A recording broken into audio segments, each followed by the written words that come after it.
Welcome, everyone. My guest today is JP Kelly, Senior Vice President at Meridian Link, to talk about mortgage automation and what will finally move the needle on cost to originate. JP, welcome to the podcast. Thank you, Sarah. It's great to be here. Great to have you here. We are recording this from the Meridian Link live event. It's been a great event so far. You have like 1,200 people in the audience just soaking up all the sessions, and I've gotten to do a ton of fun interviews. So thank you for sitting down. Oh, glad to be here. Thank you. So, you have a really interesting background. So now, we would say you're a tech guy. You're the SVP of mortgage, but you have a background in lending, you personally. So tell us a little bit about how you came up. Believe it or not, I started as a loan originator. And after doing that for several years, I saved up enough money and started my own company and built a good mortgage banking firm. And during that whole time, I was always attracted to the technology side. How could I make it more efficient and make it a better process for our customers and the entire team that works on the loans? That's really interesting. Let's talk about this is a challenging environment, right? Absolutely. No one would debate that. One of the things that I think is really, from the outside, really hard to understand is that, mortgage automation we've been talking about it for more than a decade, right? And of course, we've had, different capabilities come online and things like that. But the cost to originate is still incredibly high. How do you think about that? It is ironic. You would think after all these years where we keep adding technology and improving the way we are, how the cost of loans keep going up. There's a couple factors that go into it. One is obviously staffing, that it takes to produce a loan, from the cost for origination all the way through the back end support. And then, there's the cost of loans that fall out because people, you end up working on it and it falls out somewhere in the process, that they get denied, or you end up having to cure mistakes in a loan. And when you add all that up together, it starts to become, very expensive. It's too expensive for what it needs to be. It's too expensive. What do you think the cure is? I think there are multiple ways to improve the situation. The first, you can start from the very beginning at the member, originator, and borrower experience, allowing them and giving them the tools for a very efficient process that gives them the information so that they can start the loan, research and start the loan. And if you already have a relationship with the institution that you're applying with, to me, one of the keys is already have that data populate. You have to make it easy for the borrowers. I can't tell you how many times throughout the years, and I still see it today, how many times they get asked the same question. It even happens when you go to doctor's offices. You fill out all these forms. And so when you're a financial institution, you should have systems. When you collect that data, you shouldn't have to ask for those again. And you should make it easy on the borrower. Then once the loan gets into, going through the process of the approvals and closing and so forth, that's where automation can really start to help. People have been trained in the old way of doing it was you broke everybody up into silos. You had processors, underwriters, closers, shippers, funders, all the way through the supply chain. And each one they had to know the next step. And that leaves too much room for human error. So if you can create systems that make sure they can check in automated systems that check to make sure the integrity of the data is there, helping to avoid human errors, which is where you start getting the costly mistakes of loan buybacks or cures, things like that, as well as how to automatically automate certain functions to make sure the loan is still within the parameters that you thought it was when you're underwriting the loan. So for example, you have a loan that hits a certain stage, you can have an automation that automatically goes out and orders the appraisal. When the appraisal comes back, automates, brings the data in, and you can analyze that data. And if you have a system that's configured properly, it can automatically alert somebody if needed to look at some red flags. That's just one example of how you can utilize that to help cut down on mistakes and remove the human error factor. So from your perspective, it's really about what you choose to automate, right? I mean, you can throw automation at something, but it's like what part of the process you choose to automate that could make the biggest difference to the bottom line. Absolutely. And my suggestion when companies start that process, it's to start small and then work your way. It's a lot of companies get excited when they get a tool and they come out of the gate and they do all of these different things. And before they know it, 6 months to a year later, it's like a big ball of yarn. And they didn't put enough thought into all of it. And they're trying to figure out how to unwind certain automations that have actually made the system less efficient for them. Boy, that is the worst. If you think about lenders in this environment who have invested in something and because of maybe the execution of that on their end has actually made the process worse or more costly. Absolutely. And some companies have that expertise in-house of people they can rely on.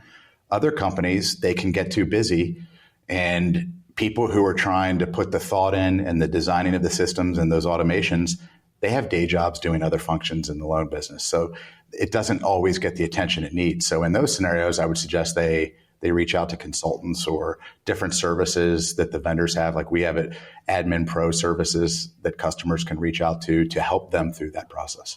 So let's talk about the purchase market, right? Came off of this refi boom that like no one had ever seen. We've got all these people refi now. When you think about what it takes to succeed as a purchase loan officer, right, of doing that, what does that look like? So this is where I date myself. I told you I started as a loan officer, and when they talk about this is the worst mortgage market since, that's when I was originating, was back then. And it was a little bit of a different world. We, as loan officers, those were the days where a lot of your business came from realtors or people in the community that were part of the chain of people buying homes. And, you would take donuts to realtors and start establishing relationships. When we've had such an extended period of the refi business, relationships became less important. It was more of the phone's ringing. You have to, hustle, get the loan through as quickly as possible. There's a lot of competition, and it's less about relationships. So now that we're back in a purchase business, and unfortunately, I know we've heard doom and gloom. The purchase business it's also suppressed because of what I'm sure everybody's heard about in the news, the lock-in effect. Everybody has such low rates. That's going to turn. Rates don't have to come back down to where they were to create a massive refi craze to unleash the lock-in effect.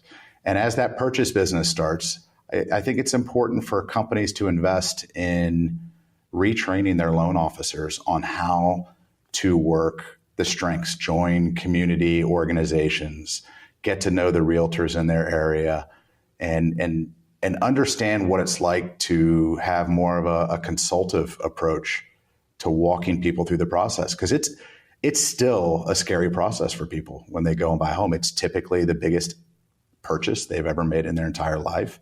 And if you train the members of your teams to learn how to consult and help those borrowers, they'll feel more comfortable through the process. And then you start to improve the type of repeat business you get from those borrowers. They'll refer a friend, their kids, they'll end up moving to a new home. And then that's what you really want to do, is foster those relationships and repeat business. That has been lost in many ways through the refi craze that's happened over the last 10 to 15 years. Well, and to be a consultant to someone, to really be more than just an order taker, right?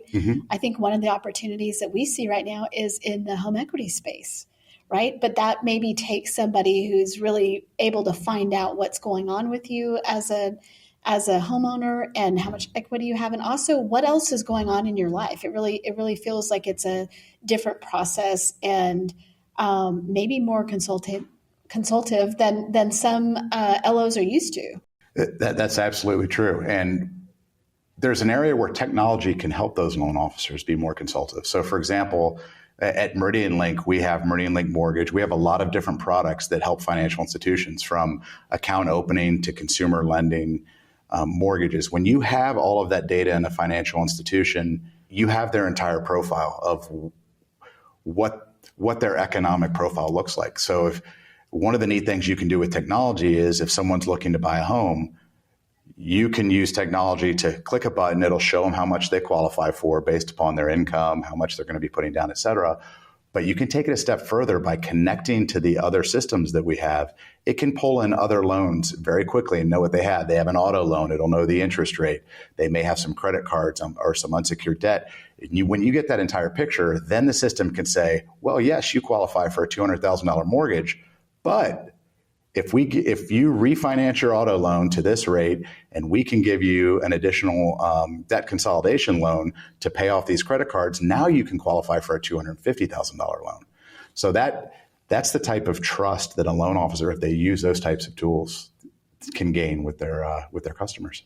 But that's maybe a different person than the kind of loan officer who did a bunch of refis, maybe. If they want to stay in the business and thrive in today's marketplace, though, they're going to have to work towards being a little bit more that way. But yes, otherwise, it is a different process than they've been used to. What do you see some of the most successful lenders that you work with? What are they doing? Well, first of all, right now they're retooling. So we went through that craze, especially during COVID, where everybody was working nights and weekends. They were understaffed. People were stealing staff from other mortgage companies and financial institutions. It was crazy. And so now the first thing they're doing is they are using this as an opportunity to retool, figure out where their inefficiencies are. How do they avoid when the market does return, not necessarily to that level, but when it does return, how can they do it in a way that they can be more efficient and provide a better experience for their customers? So investing in the customer-facing technologies is one of the areas that's crucial, because a majority of the borrowers that came through a decade ago compared to the ones that are coming through now, or they're going to be coming through in the next 5 years, they all have different habits of the way they shop and the way they like to interact in order to get a loan process. So if you can have the tools that can custom tailor and understand who they're working with to a process that fits their need, that's an area that's important to key in on. The next would be the back end on how are you going to get those loan costs down, like we talked about earlier. Invest in tools that are flexible, that allow you to be able to tweak processes, get those workflows, those stops, everything that you need in place to make it more efficient and provide a more compliant loan, and not require the vendor to have to do a ton of customization. If it's done right, you should have tools and software that allow you to do that. And that's something we really like to focus on. A lot of companies will come out and they'll give you the nice new shiny tools, but all the administrative, you have to create statements of work, customizations, and have the vendor do it for you. It doesn't allow you to be nimble. And being nimble is key, but if you give the tools to your customers like that, it really lets them do the innovation. What's the best process for them with the people, team, and the type of customer they're catering to? Do you see where maybe, in the pandemic years of just the crazy things, like maybe some of the processes, we ingrained some bad habits into the processes themselves, and now it's like those workarounds actually don't do you any good? No, we definitely picked up bad habits because it was Band-Aid after Band-Aid. Service levels dropped terribly during that time. I mean, you went from companies that said, we're going to give you 20 to 48 hour turn times in underwriting to weeks. I mean, that is massive. When you're used to a day or two to find out the answer, and a borrower knows their loan submitted and they have to wait weeks to get an answer, that's a terrifying experience for a borrower. So we absolutely put bad habits in place to be able to handle the volume. And that's back to the retooling, taking stock in what went wrong and trying to identify, working with your vendor and taking a hard look internally at your own organization. What did we do wrong? And what can we put in place to keep that from happening again? So in the last summer, we had the FHFA do something pretty interesting, which was their tech sprint, which we reported on, where they invited people in to really look at, because Jason Cave, who is the head of fintech at FHFA at the time, he was like, we have all these tools already. Why are people not using the tools they already have? Is the answer, they were trying to look at like, why does it cost so much to do a loan? Why does it take so long? All these kind of things. And he was like, I'm confused. We have all this. From your perspective, as someone who, provides these services, is it an adoption problem? Is it the fact that they're just overwhelmed? In my opinion, I think a lot of it is fear of, how do we start?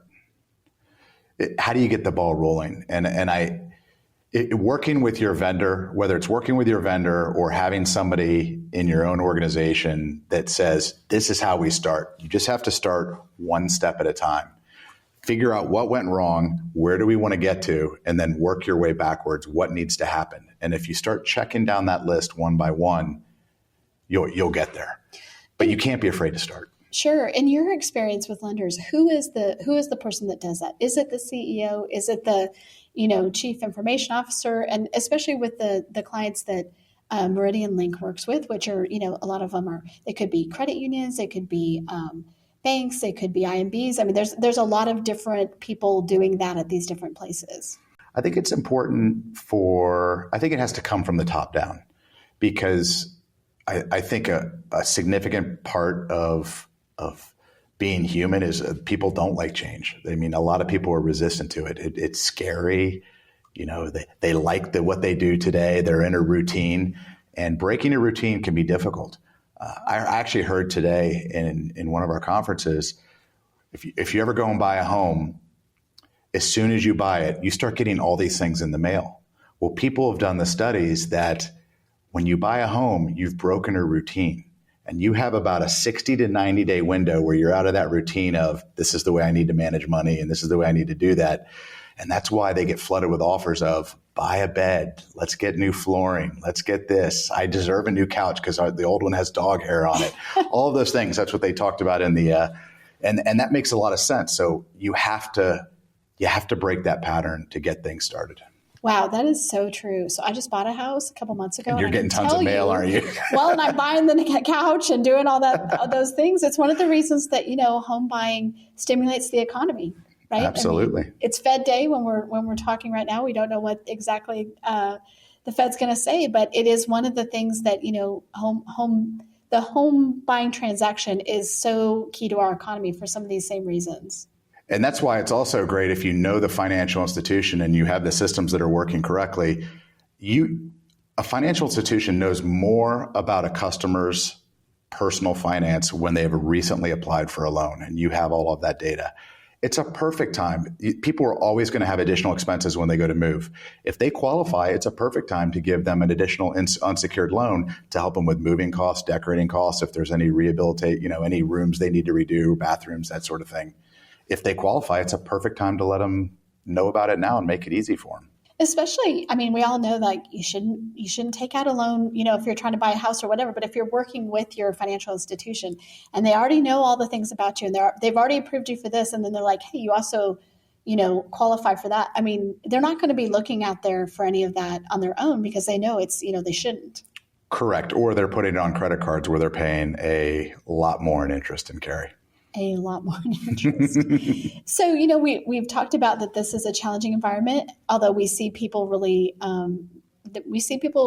doing really well in this environment, depending on how they're approaching it, what they're doing. What makes you optimistic when you look at the rest of 2024 into the next couple of years about mortgage specifically? Well, I think we have nowhere to go but up at this point. We've hit the bottom. And I know everybody predicted rates to come down a little bit earlier this year. Unfortunately, it looks like it's going to be a little bit delayed.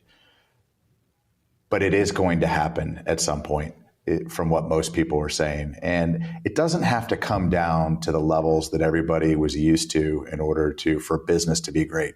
We really just want it to come down and level to a point to where the lock-in effect for purchase business starts to happen. And it allows people that normal purchase business volume to return. I'm also optimistic that there is a lot of new residential inventory. They've seen the shortage that's out there for available homes. So everything that I've read shows that in the next year to 36 months, we're going to see more inventory starting to come onto the market. That combined with some lower rates will really prime the pump and get things going again. Companies have already been through a majority of the hard part of having to scale down. They're very lean, to operate in the market that they're in today. So if they've retooled and done everything that we've talked about so far to help efficiencies and lower the cost of loans, when that market starts to return, it'll be a much better environment that has me excited for a lot of the mortgage companies out there. Home equity is a huge, is something people are very interested in, understandably, because here you have all the, the things that keep people locked in their homes is also the equity that they can be using. What do you see there? It's a huge opportunity. And if they are going to stay in their home and they have more, I think that I read for the first time, and I don't remember the exact, so I won't quote the amount of time, but it's the first time in a very long time that the equity outweighs the amount of debt on homes. And so it's a great time, if you love your home and you don't see yourself moving, to be able to use that equity in a positive manner to either help your home or help other scenarios that you need financially. Yeah, and I think it goes back to what you talked about, being, really somebody who's consulting with the homeowner in that way. And to your point, if you're a financial institution, you should know. Like, this person, you know what they're locked into, you know how much equity they have, you know their whole situation. And so I feel like, especially in this situation, where typically over the last 10, 12 years, we saw a lot of pullback by financial institutions doing mortgage, but I feel like in this environment they have an advantage. Absolutely, they definitely do, and it's a market that you've seen pick up significantly over the last 12 to 24 months, and I think it'll still grow over the next 12 to 24 months for sure. JP, thank you so much for being here and for talking to us today. Oh, thank you, Sarah. It's been great to see you.